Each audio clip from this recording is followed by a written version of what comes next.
I like, click, subscribe, do all that. You already know what time it is. It's Netflix time. This movie's called Good on Paper. After years of putting a career first, a stand-up comic meets a guy who seems perfect, smart, nice, successful, and possibly too good to be true. So I think this movie is semi-based on a real story. It just came out. It's an hour, 30 minutes long. It's one of those romantic comedies.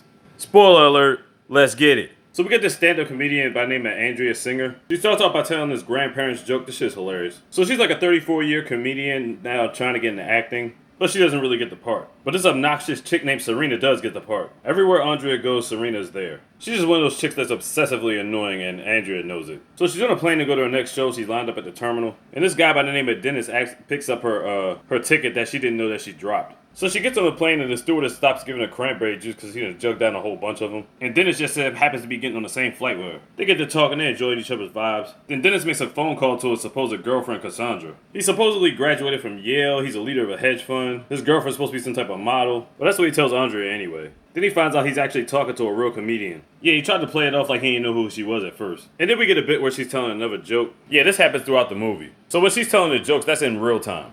The joke she's telling that the audience don't know about happens to be about Dennis. So she's getting herself ready for another show. She sees this billboard of Serena about to be in another movie. The movie she was trying to get, so you could tell her feelings about that. Now, one of her missions in life is to always be on this billboard because apparently this billboard, you can see it from everywhere across the city. She gets her drink on and talks to her best friend, Margot. Then she talks about smashing the bartender. Margot gives her healthy advice about telling her stop being so salty about everything that comes your way. You gotta live for the moment, own it. They're truthfully honest with each other, and that's what makes her best friends. And so after she does her real show, she runs into Dennis again. So on the plane, Dennis wanted to come to the show, but he said he had a prior engagement to hook up with Cassandra. Couldn't find out Cassandra was working double time, and Dennis was able to actually come and make her show. So that's why she's so giddy about him showing up. They go to get drinks, all three of them chilling. She's got this single malt named Brugge and nobody's ever opened. He tells a story about his dad, about how they spent their last Christmas together drinking. So Margot's trying to figure out how good he is in hedge stocks. And he tells her not to invest in that one program, but invest in another one. But there's something about him clearly that Andrea likes. But she figured out early right off the back that he's a low-key alcoholic. He tells her he's in the middle of buying a place on Beverly Hills. They had a good night and they go about their business.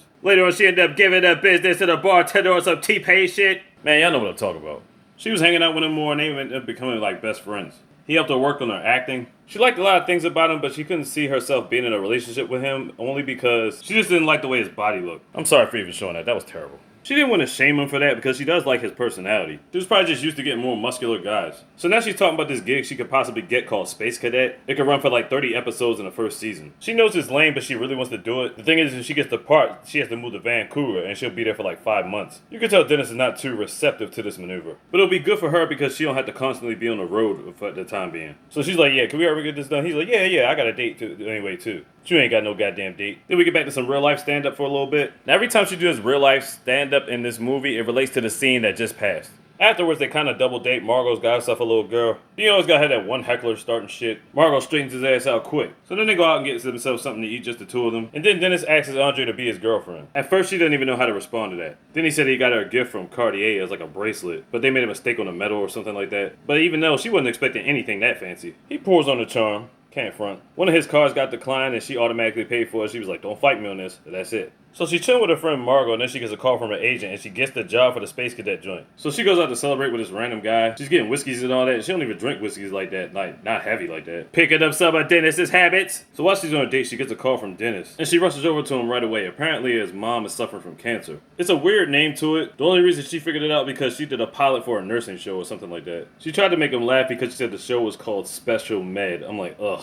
He tells her she didn't have to stay. She's like, no, fuck that. You've been there for me for thick and thin on all these auditions and everything like that. We're going to go out, we're going to get drunk, we're going to get fucked up, we're going to get it popping. Hit the drink, hit the shrooms, get it rocking. They go to a club, and somewhere in between that, they get that kiss in. And then he ended up giving her the business, and she really wants to be his girlfriend now. As Andrea and Margot are going for their workout, so does Serena doing kickboxing and all that shit. She cannot get away from this girl. She tried being a part of the Space Cadet dude, but then it was like, the studio told her it would be a conflict of interest. And then Margot starts hitting her with facts about Dennis. It's like, well, you don't really know anything about him other than the fact that he went to Yale and his mom has cancer. Now, of course, she's going to defend Dennis at this point. She got herself a new car. She's talking about taking Dennis to Santa Barbara this weekend. She's about to have him meeting the family. Then she got these $500 glasses for Dennis because he used to drink wine out of them with his dad. And then she wants Margot to come with her to drop him off at his apartment. But then we're like, didn't he buy a house a month ago or something like that? And then she was like, the contractors or haven't moved in everything yet. So at this point, Margot thinks this nigga's lying. So Margot wants her to drop by the house and don't tell him you call him, none of that stuff. Just be a surprise visit. So they go by the house. Margot thinks she's on this damn mission. So they pop up a door. This crazy lady shows up, and this other girl shows up with her. It's like, what the fuck is going on? Come to find out, they're Dennis's roommates.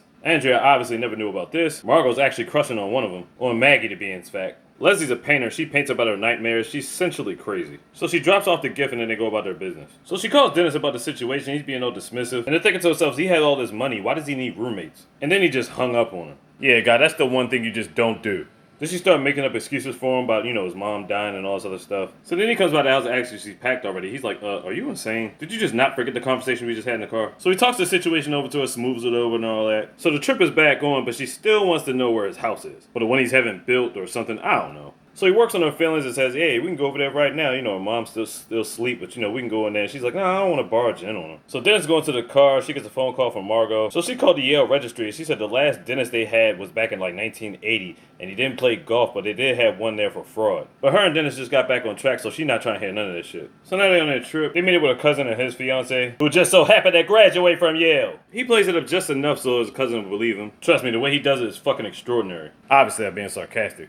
So now that we know he's never played golf before, when he goes to swing, he fakes like his back spazzed out and he has on the ground. He gets the other lady to give him a ride back to the hotel. And they're waving him off, but as they're waving, she notices the bracelet her cousin's fiance has on her arm. And then she starts thinking about the bracelet Dennis was supposed to give her a while ago. And then she starts grilling him about the bracelet. She starts grilling him about his diploma. And he basically has an answer for everything. But honestly, she's still tripping about the house and finding those two roommates. So she was trying to give him the business again, but then he got this serious face. Then he goes for this box and gives her this promise ring. One that was in his mom's family for generations or something like that. She hated the way it looked, but she knows she's got to act like she loves it. He told her that his mom wanted her to have it, taking advantage of her emotions. Clearly, they got two different feelings about the ring. More real life jokes. Margot tells us some more information on Dennis, but like I said, Andrea's not trying to hear it. As she's going in getting ready for the space cadet's position. And who else decides to show up? Their last minute special guest is Serena. How? Somehow she got put on board with the project. She's like, really? She's like, seriously, Serena? What the fuck? They get into a back and forth. It's hilarious. Then we start seeing the real Serena come out. Yeah, they start going off. Somehow, I guess she got a nail when she was getting there. She ends up having a flat tire. And then she's pretty much forced to get a ride from Serena. So somehow she got a tip from somewhere. She wants to pick up Margot and finally go to this guy's house. So they all been bonding in the car. They finally get to the house. They got walkie-talkies and shit. And she's finally going towards the house. Turns out some Spanish lady lives here. And some other lady named Denise, not Dennis, lives there. And they're like, oh, you got the wrong house. So now it's confirmed he's definitely been lying to you about the house. So she gets a text from him talking about he's stuck at work, lost his ATM card. And said something about Baggy needs to borrow money. Stop at the bank. I'll text you later. All that stuff. Then she thought about it. It's like, yeah, we got to go back to the house where the two roommates are. Another stand-up bit. So they go back to the house, and then they get the real scoop. They say they met Dennis online. He is not their roommate. He doesn't even pay any money. Matter of fact, he owes $200,000 in debt. They say he never went to Yale. He's from Florida. Basically, Andrea finds out that Dennis has been lying to her about everything the whole time. And then they show him his room. And on top of that, they go through his computer, and he's trying to sell the glasses that she got for him. The glasses she got for him off the strength of his dad. She was so angry and frustrated, she spazzed out on Margot for a little bit. And then they focused their attention on getting back at Dennis. So she texts Dennis to meet her at the bar so they can celebrate. Then Margot finds out the investment that she could have got that Dennis told her to stay away from is the one she should have went with. So she's definitely ready to get Dennis' ass at this point. So basically, she's going to get him drunk. And she actually cracks open the brew. I think it's pronounced Brig, but bottom line is she gets him fucked up. Then Andrea goes over to Serena's house because I think she left her bag in there. We see the real Serena, and they're actually more alike than you think. They was just hating on each other, they got it there together, and they hugged it out. And now they're like best friends now.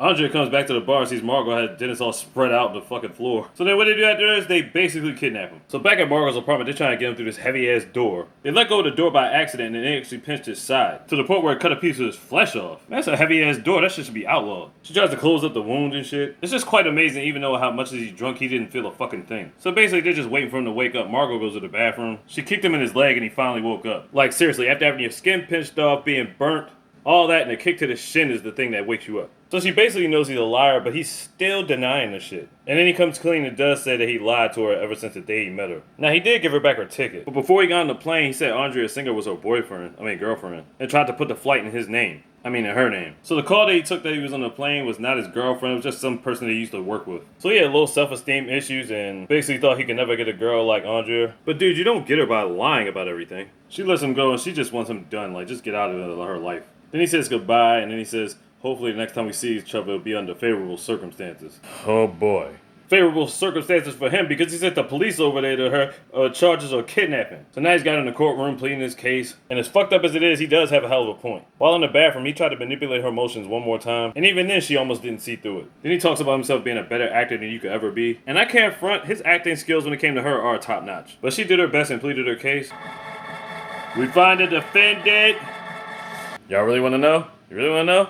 Then we get one more comedy sketch. Basically, they just ended up slapping her with a restraining order, that's it. She did a couple episodes of Space Cadet before it got canceled, but she didn't even care. She wanted to go back to comedy anyway. But she did have enough money to put up something on a billboard. And she paid for it. This is Dennis Kelly. He's a liar, and he did not go to Yale. Do not date him. And as she stated, she finally got her fuck you billboard after all. So there you have it. I'm pretty sure it was probably based around a true story too. I'm gonna have to look this person up because she is hilarious. Good on Paper on Netflix. Check it out. Like, click, subscribe, do all that. You already know what time it is. Click these, y'all. The easy best. Big. Good goddamn slogan.